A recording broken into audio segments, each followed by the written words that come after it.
பர்கூர் மலை மாடு அல்லது செம்மறை அப்படிங்கிறது வந்து பார்த்தீங்கன்னா இந்தியாவில் மேற்கு தமிழ்நாட்டில் ஈரோடு மாவட்டத்தில் உள்ள அந்தியூர் தாலுகாவில் உள்ள பர்கூர் மலை காடுகளில் மேயக்கூடிய ஒரு மாட்டினமாகும்.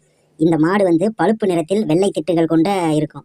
அரிதாக சில மாடுகள் வந்து பார்த்தீங்கன்னா வெள்ளை நிறத்திலும் பழுப்பு திட்டுகளுடனும் இருக்கும். இது வந்து மற்ற நாட்டு மாடுகளை விட 2 மடங்கு அதிக உழைக்கும், கடும் வறட்சியை தாங்கி வளரும். 4 நாட்கள் கூட தண்ணீர் குடிக்காமல் தாங்கும். கரடுமுரடான மண்ணில் களைப்பில்லாமல் உழவடிக்கும். 4 மாடுகளின் பாரத்தை ஒரே மாடு சுமக்கும். இது ரேக்கலா பந்தயத்தில் ஓடுவதில் பெயர் பெற்றது. இது வந்து இந்த மாடு வந்து கரடுமுரடான இடத்தில் வாழ, சிரமமான மலைக்காட்டில் வாழ பழகியது. இதனுடைய கால் குழாம்புகள் வந்து லாரம் அடிக்க தேவையில்லாதவர் கெட்டியாக உறுதியாகவும் இருக்கும். இதன் பால் வந்து மருத்துவ மதிப்பு மிக்கதாக அறியப்படுகிறது.